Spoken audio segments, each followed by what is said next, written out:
తప్పు చేసి దబాయిస్తే అది నిజమవుతుందని చంద్రబాబు నాయుడు అనుకుంటే అది ఆయన భ్రమే. జనాన్ని మాయ చేసినట్టు శ్రీవారిని మోసం చేయాలంటే కుదరదన్న విషయం చంద్రబాబు నాయుడు తెలుసుకోవాలి. నిన్న జగన్ గారు తన తిరుమల పర్యటన మీద స్పష్టంగా ప్రెస్ మీట్ పెట్టడం జరిగింది. అయినా దాన్ని ఒప్పుకోకుండా చంద్రబాబు నాయుడు తప్పుల మీద తప్పులు చేస్తూ మళ్లీ మాట్లాడతాడు. జగన్మోహన్ రెడ్డి గారు తిరుమల రావడానికి భయపడుతున్నాడు, డిక్లరేషన్ ఇవ్వబడుతుంది కాబట్టి ఎస్కేప్ అవుతున్నాడు అని చెప్పి సూటిగా చంద్రబాబు నాయుడు గారికి చెప్తున్నా. చంద్రబాబు నాయుడు జగన్ గారి దమ్ము ధైర్యం గురించి రాష్ట్ర ప్రజలందరికీ బాగా తెలుసు.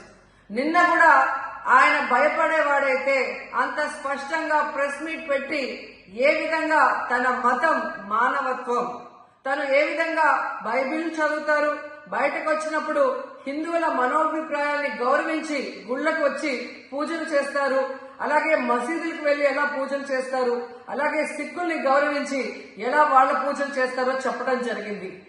ఈ రోజు మీకు క్లియర్ గా తెలుసుకోవాల్సిన విషయం, మీకు దేవుడు అంటే భయం భక్తి లేదు కాబట్టి ఏంటనేది మీకు అర్థం కాదు. కానీ ఒక భక్తుడికి దేవుడి దగ్గరికి వెళ్ళాలి అన్నప్పుడు ప్రశాంతమైన వాతావరణంలో వెళ్ళాలనుకుంటాడు, ప్రశాంతంగా భగవంతుడిని పూజించాలని అనుకుంటాడు.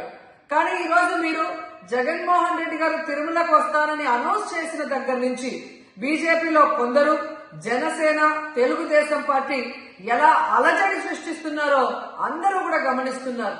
ఏ విధంగా అలిపిరి దగ్గర మేము అటాక్ చేస్తాం, అడ్డుకుంటామని చెప్పటం, అలాగే వైఎస్ఆర్ కాంగ్రెస్ పార్టీ నాయకులందరికీ, కార్యకర్తలందరికీ నోటీసులు ఇచ్చి జగన్మోహన్ రెడ్డి గారి పర్యటనకి పర్మిషన్ లేదు కాబట్టి ఎవరొచ్చినా అరెస్ట్ చేస్తామన్నట్టుగా భయభ్రాంతులకు మీరు ఎలా గురి చేశారు. అండ్ ఈరోజు కుల రాజకీయాలు చేసి రాష్ట్రాన్ని భ్రష్టు పట్టించడమే కాకుండా మత రాజకీయాలు కూడా మీరు ఎలా చేస్తున్నారో అందరూ కూడా గమనిస్తున్నారు. ఇలాంటి వాతావరణంలో దర్శనం చేసుకోలేము కాబట్టే జగన్మోహన్ రెడ్డి గారు ఏ విధంగా ఆ తిరుమల ట్రిప్ ని క్యాన్సిల్ చేసి తన అభిప్రాయాల్ని ప్రెస్ ద్వారా ప్రజలకి తెలియజేయడం జరిగింది. సో నిజమైన భక్తుడు జగన్మోహన్ రెడ్డి గారు ఎప్పుడైనా మళ్లీ వెళ్లి వెంకటేశ్వర స్వామిని దర్శించుకోగలరు. 5 సంవత్సరాలు తన తండ్రి మరి ముఖ్యమంత్రిగా వెంకటేశ్వర స్వామికి పట్టు వస్త్రాలు ఇచ్చారు. జగన్మోహన్ రెడ్డి గారు 5 సంవత్సరాలు మరి పట్టు వస్త్రాలు ఇచ్చిన తర్వాత ఈ నీచమైన రాజకీయాలు చేస్తూ డిక్లరేషన్ పేరుతో మీరు మాట్లాడుతూ ఎవరు అడ్డుకున్నారు అని చెప్పి మళ్లీ దిగజారుడు రాజకీయాలు చేస్తున్నారు. సో భగవంతుడితో పెట్టుకున్న చంద్రబాబు నాయుడు నీతో పాటు ఆడిస్తే ఆడే వాళ్ళందరికీ కూడా భగవంతుడు గట్టిగా సమాధానం చెప్తాడు.